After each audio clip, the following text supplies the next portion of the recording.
Take a look.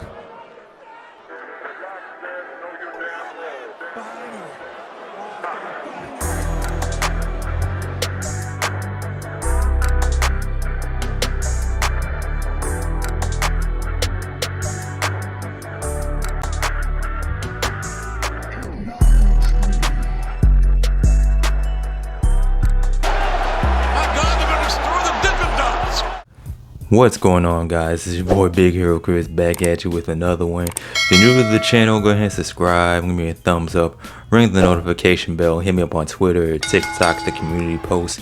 You already know the vibes, man, and it's Wednesday, so you already know what that means. It's time for your AEW Dynamite review. And this was an interesting episode of Dynamite for a multitude of reasons. You know, you had some good, you had a lot of good things on the show, but there are some things we gotta talk about. A lot to talk about, a whole lot to talk about. And we gotta rewind the clocks back to this past Monday with CM Punk's interview with Ariel Helwani.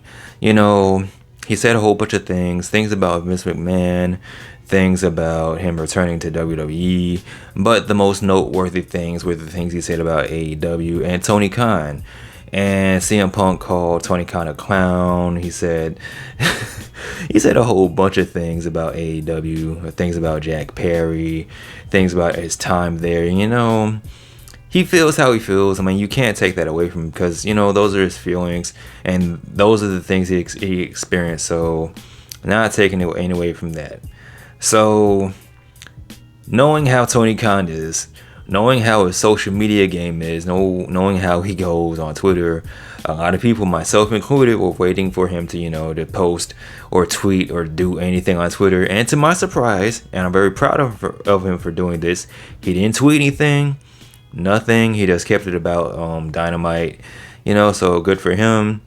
However, the way this episode of Dynamite started really felt like Tony Khan telling Adam Copeland, aka Edge, hey, can you like go out there and, you know, rile up the troops, give us a little pep rally, give us a go AEW speech. And that's how this episode of Dynamite started. It started off with the rated R superstar Adam Copeland coming out, you know, to talk to the people. And I'm thinking, all right, he's coming out to, you know, talk about his trios match against the House of Black with Eddie Kingston and Mark Briscoe. And even though he did mention the House of Black briefly, that's not what this his opening promo was about. His opening promo was really, you know, hey guys, there's been a lot of negative things said about AEW, but I'm here to tell you that AEW is where the best in the world wrestle, and blah blah blah, and go AEW. And, you know, I understand the sentiment. To me, it was kind of lame, like, because it's one of those situations, like, if you know, and you know exactly who and what Adam Copeland was talking about, and if for whatever reason you didn't know, I'm pretty sure you were kind of wondering, like, well, what the hell is Adam Copeland talking about? But I knew exactly what it was he was talking about, and I wasn't feeling it, man. I wasn't really a fan of it. I hate this word so fucking much, but it came off as really cringy. Because that's exactly what it was. It was like, go AEW, rah, rah, rah, pep rally. And my whole mindset about this whole CM Punk situation is CM Punk does not work for AEW anymore. So what, he said negative things about Tony Khan. So what, he said negative things about the company. He's off in WWE. He's getting ready for WrestleMania. AEW is doing their thing. They're getting ready for Dynasty. That should be your focus. Your focus should be on Dynamite, Collision, Rampage, and Dynasty. Who cares that CM Punk said mean things about Tony Khan? Who cares? He's not with the company anymore. Like, he said it. Move on, bro. So what? Like, the show started off with Will Ospreay versus Powerhouse Hobbs. I didn't need a motivational speech from Adam Copeland telling me how great AEW is. Just show me how great AEW is. Just do your show, man. Do your program. Just move forward with your product, man. Who cares what CM Punk had to say? Yeah, man. So that's my feelings on this whole opening promo from Edge. But he did introduce Will Ospreay, and they had a cool moment where, you know, they shook hands. And another thing I forgot to mention was Adam Copeland came out without the TNT Championship, but somehow at the end of the promo, the TNT Championship appeared out of nowhere. I don't know where he pulled it from. I don't know what kind of Canadian magic he used. I don't know, but he ended the promo shaking Will Ospreay's hand, and he had the TNT Championship, so, you know, that was pretty cool. And this led us to our opening match, and this is how I feel like the show should have just started. Just started off with Will Ospreay, you know. Will Ospreay is awesome. He starts off his matches, he makes his entrance, the people are chanting Ospreay, Ospreay. Man, just do your thing, dude.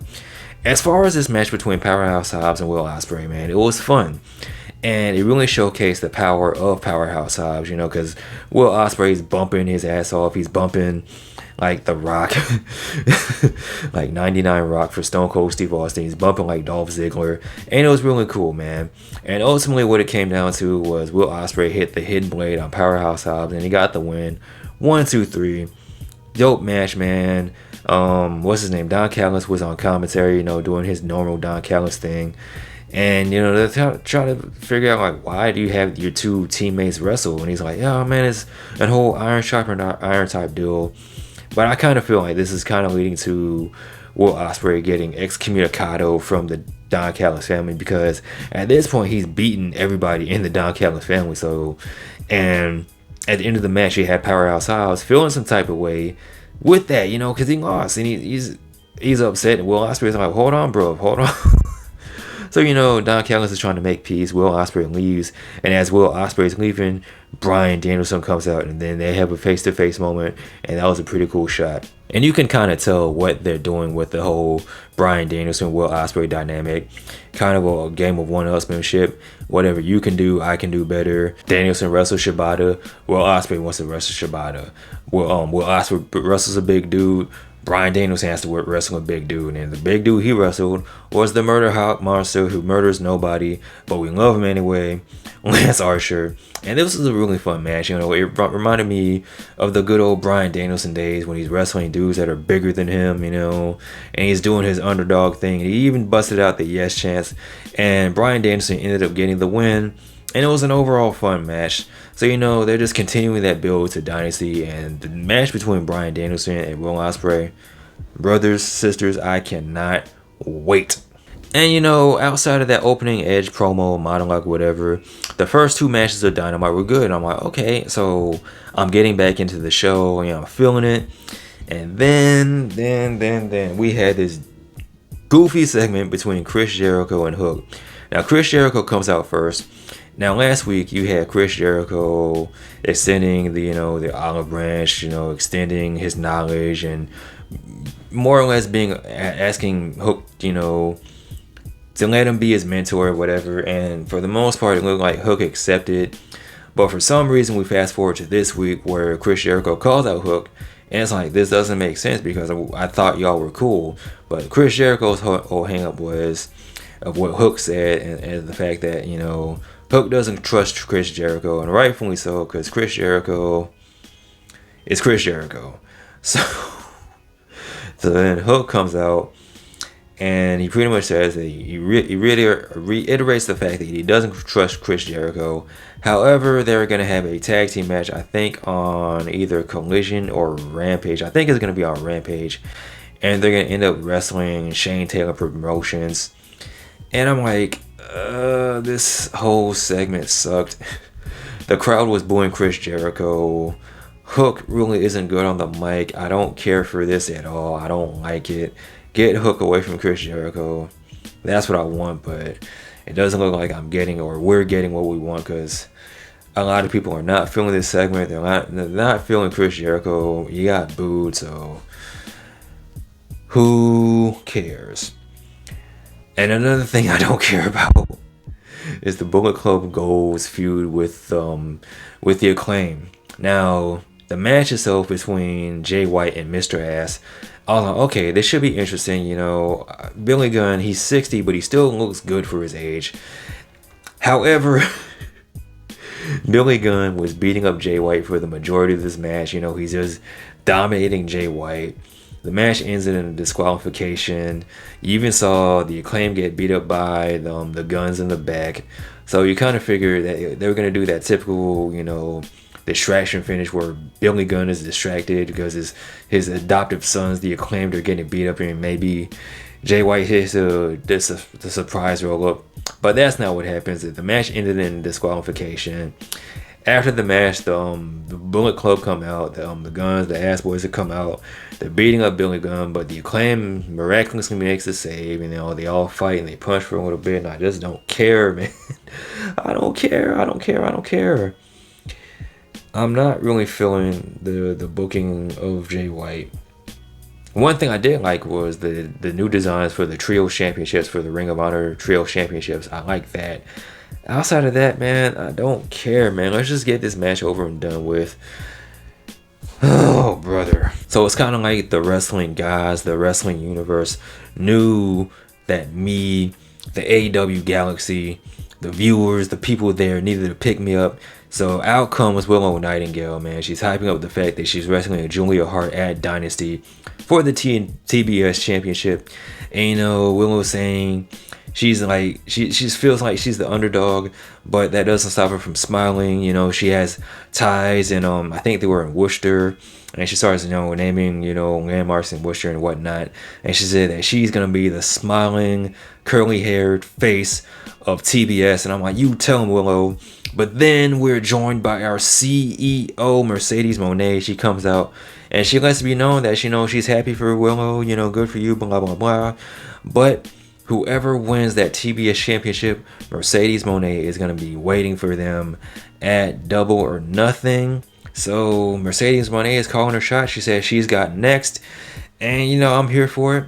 It's pretty much looking like it's going to be Mercedes versus Willow, the rematch. Title on the line. Now, the only thing is, I'm happy. I want Willow to get this win. I want her to be TBS champion. She's going up against Mercedes possibly. And it's looking like that's going to be Mercedes' first match because she hasn't wrestled yet. So I don't know how they're going to play this out. We got to wait and see what happens. But that's going to be the move, and I'm here for it. And I'm not too mad at that. Something else I wasn't too mad at is we had the return of Sue, man. She's pulling up with Best Friends. They're getting ready for their tag team match against the EVPs, Matthew and Nicholas. And it's still mind-boggling to me how fast Matthew can grow his facial hair back, because I'm pretty sure I saw this man with the beard last week. He shaved it off, and now he has a full beard again. I don't get it. I don't know what is genetics. What's in his genetics? I don't know if he's doing the thing with the little thing. You know what I'm talking about. That little derma thing, whatever, you roll it on your face and makes your beard grow. I don't know. But we did get a fun match between our EVPs and Best Friends. And there was a couple spots where it's looking like Best Friends are going to take it. You even had the EVPs getting into Sue's face. You leave Sue alone. She's a saint. She is a good mom. You leave her alone. The turnbuckle pad got knocked off. Trent went headfirst into the turnbuckle pad. And then he got rolled up with the tights. 1, 2, 3. The Young Bucks are advancing to the finals. They're going to Dynasty to face either the winners of FTR or Top Flight. And this moment that happened after the match, I've been talking about this on my Dynamite and Collision reviews for it seems like years, because it most likely has been years. They've been teasing this heel turn with Trent. It's been so long that this whole heel turn tease started when what's his name, Wheeler Yuta, was still with Best Friends, before he was with the Blackpool Combat Club, before Blackpool Combat Club was a thing. That's how long they've been teasing this heel turn with Trent. And it finally happened after all these months, after years at this damn point. It finally happened. It looked like they were going for the Best Friend hug, and Trent hit the Busaiku knee on Orange Cassidy. Finally, we got the heel turn from Trent. I prayed for this and it happened. We finally got it, so it's about time, man. Thank you, God. Speaking of thank you, God, we got Mariah May taking on Thunder Rosa, and the winner of this match will be the #1 contender, and they will face Toni Storm for the AEW Women's Championship at Dynasty. And to the surprise of absolutely nobody, Thunder Rosa won. Fine match, man. Mariah May coming out dressed like old school old school Tony Storm makes me laugh every time. But it's official, at Dynasty you are getting Thunder Rosa taking on Tony Storm, so ain't nothing wrong with that. And speaking of championships, something I forgot to mention when I was doing my Adam Copeland rant. Next week for the Cope Open for the TNT Championship, it's gonna be Adam Copeland taking on Penta El Zero Miedo. And speaking of Penta, this Saturday on Collision, it's going to be Penta versus Commander. And it's going to be flips and lucha stuff. And, you know, I'm pretty excited for that. So this leads us to our main event segment. It is a contract signing. And of course, if you didn't know, contract signings in wrestling are very necessary. Because if contract signings don't happen in wrestling, robots and aliens and dinosaurs and giant gorillas will take over the world and we'll all die horrible deaths. So please thank your local wrestling company for keeping the contract signings alive, for keeping these monstrosities away from us. It's Samoa Joe, it's Swerve. Whose house? Swerve's house, making their match official at Dynasty for the AEW Championship. And you know, Samoa Joe, man, Samoa Joe, Joey Samoa. Where does he come up with this stuff? Because, you know, he's giving Swerve the rundown. He's saying that, you know, at Dynasty, he's going to beat Swerve up so bad. He's going to feel discombobulated, like he just left a Diddy party or two later, something like that. I'm paraphrasing. I didn't get it right at all. But I'm like, damn, Joe, you didn't have to do this, man, like that. But Swerve saying that, you know, he's been waiting his whole life for this moment.